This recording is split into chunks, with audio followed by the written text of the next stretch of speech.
learn to improve conversions and generate more leads with the video podcast at marketingoptimization.tv. Hi, and welcome to Marketing Optimization with Alex Science. I'm your host, Alex Harris, and today we're chatting with Kurt from ethercycle.com. How you doing, Kurt? I'm good. Yourself? Doing well. To get started, what would be your definition of optimization and why is it beneficial? My definition of optimization is iterating for return on investment. So if you could do one thing, I don't care what it is, if it's SEO or conversion rate optimization, whatever you could do to make slightly more money than you did yesterday is optimization. Cool. I totally understand that. Always trying to continuously make more money in increments. That's what it's certainly all about. Now, we were chatting a little bit before we got started, and previously you had a full-time job, and then you created a SaaS company, and now you have a web agency. Take us a little bit through your entrepreneurial journey. Okay. So I was working as an e-commerce product manager for an online store. Obviously, that's redundant. And one day I got up to go to work, and I was tying my shoes, and I started crying. I'm on my couch. It's like 8 a.m. in the morning. I'm tying my Converse All-Stars and crying. And I'm like, okay, clearly this is the point where I can no longer lie to myself that I like having a job and having a boss and doing that. So I just said, all right, I'm going to quit my job today. I did not have a plan.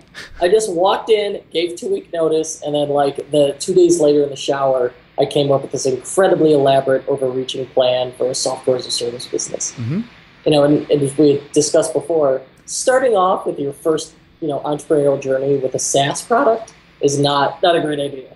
So after 12 months, I realized it wasn't working. But in the meantime, we'd had local businesses knocking on our office door saying, hey, they totally misunderstood what we're doing and what a SaaS business was. And they said, can you help with our website? So I said, wait a second. There's people literally trying to hand me money, and I'm telling them no. What are we doing here? Right. So that's how we pivoted, and we started with small business brochure websites, and then things just rolled from there. Yeah, and I love all the stuff that you're doing because obviously you've figured out a couple different ways to create income online. Right. Let's first talk about one of the first ways. You created niche microsites to create passive income, which essentially are covering your expenses for your agency. Yes, sir. Tell us a little bit about that. All right, so it started with, it was a Friday, we're sitting around the office, and my business partner was trying to plan an outing that evening, a double date to go see Paranormal Activity. And he didn't want to see the girl he was trying to plan it with didn't want to see a horror movie. She said, how about a nice calming matinee instead? And iOS autocorrect, in its wisdom, changed matinee to manatee. So the text message said, how about a nice calming manatee instead? And that turned into this funny joke, and he said, calmingmanatee.com is available, go register it. And I was like, why are we going to bother with that? Let's not bother with that. So he said, oh. So finally I did it. He put up 10 images of manatees with like inspirational slogans and put it up there. We tweeted it one time. And I'm like, this is dumb, but whatever. For $7, it's a fun thing to do on a Friday afternoon. Whatever the cost to register, didn't matter what it was. And then a week later, Pee Wee Herman tweeted it. Wow. And after that, we got 1 million visitors the first month, and then the next month, and then the next month. So we tried a couple different ways to monetize it, and finally I just settled on AdSense. I was very resistant to ads. Yeah. It hurt my designer soul. But I put the ads on there, and you know what? After millions of visitors, not one person has complained. Wow. Yeah, I mean, that totally is like a dream to a freelancer to create a website that goes viral, which is basically a click through of memes for manatees.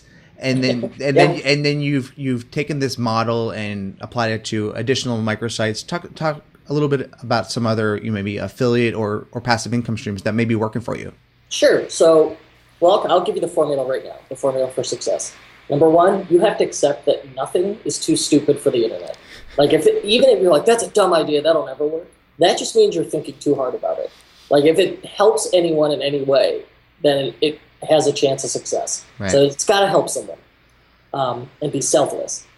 If it takes you more than an afternoon to do, don't bother. Because already now you have to think about your time. But if you could do it in an afternoon, you don't have to consider if it's dumb or not. You could just try it and see what happens. Put it out there. And the easiest way to monetize anything is with Google AdSense. You just have to drop the embed code in there and see if people click through on the ads. But there's other ways to monetize things too. So like Anyone that pays has an affiliate program. And Amazon affiliates is great. We've used that. Mm-hmm. So they'll give you, I think it's typically like 8% in every purchase. And the amazing part is it's not just on the products you link to, it's on the entire session. So if someone follows your link to Amazon, doesn't buy your thing, but goes, oh, right, I was going to get that other thing, and orders that, mm-hmm. And you get lucky and they're like, oh, I got to buy my new iBook finally, and they order that, you get 8% of that sale. Yeah. Now, I can totally relate, because as a consultant or a web agency owner, we want to work on really the projects that we were passionate about, and really the clients that we can help. Right. So I know that we were talking previously about this, but now this really allows you the time or the runway to pick the clients you want. Yeah. So the advantage to those spending that 20% time on those side projects and having that really diverse passive income stream, mm-hmm. It now covers our fixed expenses. And mm-hmm. if we get lucky, there are months where it goes over our fixed expenses. Mm-hmm. But the big advantage to that is I don't have to accept projects just because I need them to keep the lights on. I can say, okay, let's pick and choose what we do. And that is an absolute phenomenal, like the first freedom you want to reach as a freelancer. Yeah, totally. Now, let's talk a little bit about your web agency. You obviously provide a lot of different services. What are you guys specializing in these days? So we've siloed our business into two things. One is high-touch consulting development for creative agencies. Mm-hmm. So creative agencies who have a project and just want to execute a WordPress theme for a client. So we'll do that. And those projects can be anywhere from $20,000 to $50,000, mm-hmm. Depending on the client. And probably our biggest would be like, we've done work for Verizon and the NFL, and that's been exciting stuff. It looks really great in our portfolio. And then the other side of it is we've circled back to our roots, and we want to be able to provide things to small business clients. So we have centered on Shopify for e-commerce, mm-hmm. and they are just a phenomenal partner to work with. They provide us so much support, and I dearly love them. Yeah. So when you're setting up a Shopify site, a small business owner comes in and they're first getting started, what would be some of the top tips for them to really think about the success, especially with the holiday season coming up? All right. So coming into the holiday season, you want to plan ahead. And one of the things, like now is the time, you got the end of September, beginning of October, start thinking about conversion rate optimization. So you don't want to be split testing things on Black Friday. It's not a great idea. But if you've got enough traffic, you could figure out and fix the issues with your site in a week right now. Right. And a quick one would be performance optimization. So that every site could benefit from loading faster. Mm-hmm. And that could be as simple as like properly saving images out. And we've seen that dramatically lowers bounce rate for everybody. It doesn't matter who you are. If your website loads faster, it's going to be a good thing. Yeah. Well, it's something that, a lot of, e-commerce site owners, don't think about. They want to make data-driven decisions, but right. kind of getting that data can be difficult. Of course, you can go to Google's page load test and do all that stuff, but it does become a little bit difficult to kind of make the rubber meet the road. Actually implement the improvements in speed, make changes to make your product detail pages or your category pages. Is there some maybe overall things that you've learned that really have been worth actually implementing into the Shopify store to actually increase conversions? So by far the biggest area for improvement for performance, and on any website, this isn't just the Shopify platform, images. People don't really understand image formats, I've discovered. Yeah. So they'll use I just worked on a website that loaded a 5,000 by 2,500 ping as their hero image, and it's like, okay, let's load a native resolution and let's make it a JPEG. And I notice everyone saves, they want the best look, so they save things out as maximum resolution. Mm-hmm. But now, in really the ideal, like in Photoshop, I guarantee no one could tell the difference between 60% compression and 100% compression on a big enough image. And that's where 90% of your gains are going to come from. It's like tweaking those images. Yeah, I was actually just on a call previously with a client, and not only the images were too big to take to load forever, but they looked amateur.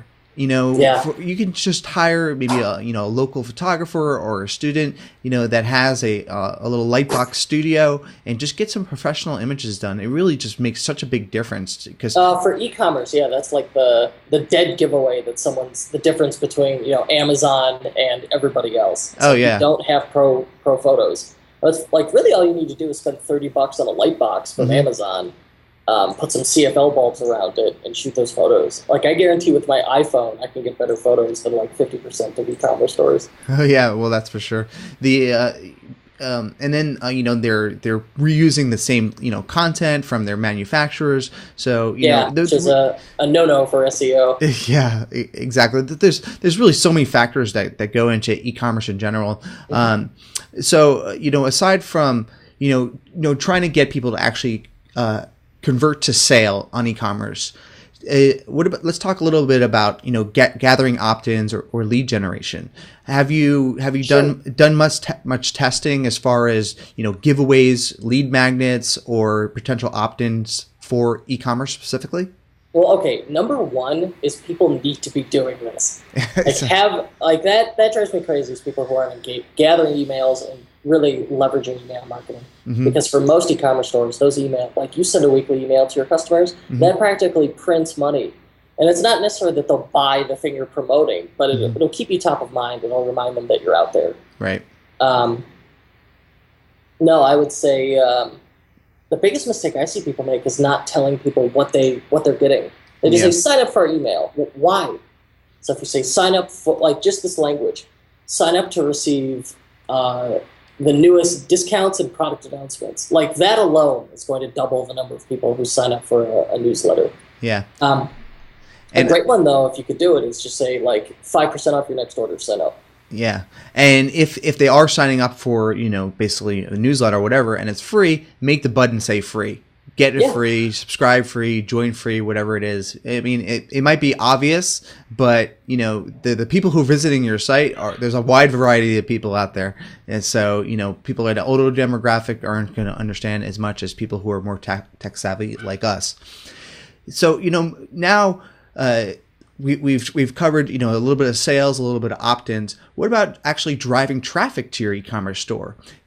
Of course, everybody needs to create a blog and create better content. But do you have any overall tips to drive traffic for e-commerce? All right. Well, there's two. So you mentioned content marketing. Content marketing is great, but I don't see people leveraging the most obvious thing they could do. If you write a great piece of content, send it to your friends. I'm willing to bet that everybody could come up with like 30 to 40 people they know. Yeah. Who have a website of some kind. Just email them and say, hey, just publish this piece. If you want to link to it, that would be great. I'd appreciate it. And you might get 5 backlinks out of that. Well, that over time, that adds up. And no one bothers. They're really unwilling to ask. As soon as you ask a client to go ask someone something, they're like, whoa, I can't do that. Well, no, there's no risk. So that helps quite a bit. Yeah, the other way that I've approached my e-commerce site owners really to do it is to get your customers to write their own reviews on their own blogs about your content, and that way you get the backlink back. You potentially could get a video review and a video testimonial. But if you're creating, you're not. E-commerce stores are obviously there to sell, but you really want to create a community with your customers, and if you can get them to actually write content for you, and maybe even become affiliates. So should you incentivize the customers anyway, or just say, hey, here's, we've got this great piece of content, or we've got, could you bought this product, could you review it? Is it just about asking them, or is there more to it? Well, I think it's more to it. I think you want to make you want to turn your customers into affiliates, really, because I've certainly seen, especially on YouTube, if you can get people passionate about your products and then create YouTube videos about them, like we do an apparel site, a women's apparel site, and there's just one girl who just loves to try on all the clothes that she gets. And a lot of times after a little while, this customer will send them free samples, so she'll do videos about it, and if they use her promo code, she gets paid as an affiliate. That makes sense. Yeah, that's fantastic marketing. Yeah, and people are super passionate on YouTube, so certainly a great way to do that. Awesome. Well, and now really moving into, other agency aspects, how are you trying to find the right clients? I know you're leveraging, some of the microsites to drive traffic to your web agency clients. Do you have any, really advice for web agency owners out there to generate more leads for themselves? Sure. So there's two ways you can leverage owners as a web agency. One is pigeonhole yourself. And I know that's a dirty word and everybody wants to be a generalist, but it's so hard to call yourself an expert at something if you're claiming you do everything. Yeah. Like, no one's going to buy that. So if you say, if you just make a landing page, you don't have to redo your website, buy a new domain name, or just make a landing page and make it about one thing. So if you say, I do, e-commerce for pet stores, like now you're the expert on pet store e-commerce. Yeah. And all that you had to do was make that landing page. So I think that helps hugely. The other is outreach. Mm-hmm. So the previous example, that's what I did for our Shopify stuff, was just make those landing pages. Mm-hmm. And then the other thing is outreach. So I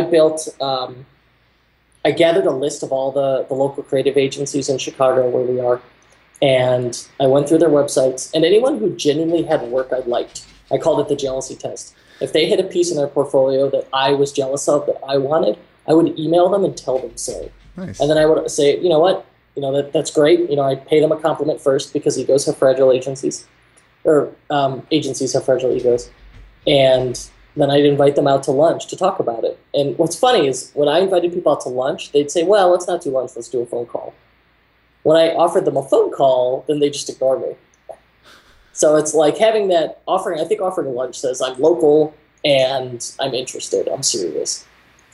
Yeah, well, I think it's really a great strategy for sure. And another way that I've thought about doing it with content marketing is you want to try to figure out the right business verticals that you want to be in, and then write content specifically about those verticals. Because in the long run, it takes a little bit to for people to find you. So if you can have additional touch points related to specific keywords, then more than likely people are going to find you in long tail and search. Yeah. The more you just laser focus, just drill down. Yeah, absolutely. Great. So let's start to close out. How would you want people to learn more about you, and maybe tell people about some of the additional services and stuff that you guys offer? Sure. So two ways. Number one, if you connect with me on Twitter @KurtInc, KURTINC, I would love to follow back and start a conversation. And I've got a pinned tweet that's got my contact information, and pinned tweets, that's like a great thing that's really helped my business, is having a pinned tweet with my contact info. Yeah, so if you have any questions, just reach out. I'm happy to answer it. And beyond that, talking about conversion rate optimization and best practices in general, I've got an online course and a newsletter, and you could sign up for that at kurtelster.com. Cool. Excellent. Yeah. Kurt, what would be one thing that marketers can really do to increase their conversion rates and get their website to the next level? All right. Number one, ask someone you don't know to go through your website and tell you what's wrong with it. If you can get someone to be honest with you, like just walk them through and just watch them do it, it's hugely informational to see that. Yeah, well, I think it's a great idea, and reach out to people who aren't in your business vertical. People reach out to friends and family, and then compare really the difference. If you can't find anybody, you can hire people on Clarity. Right. There's many different ways to get feedback, and if you want to pay for it, you can also do usertesting.com, or if you want to get a free sample of that, you can actually visit peak.usertesting.com and watch people go through your site for free. Thanks a lot for your time, Kurt. Thank you.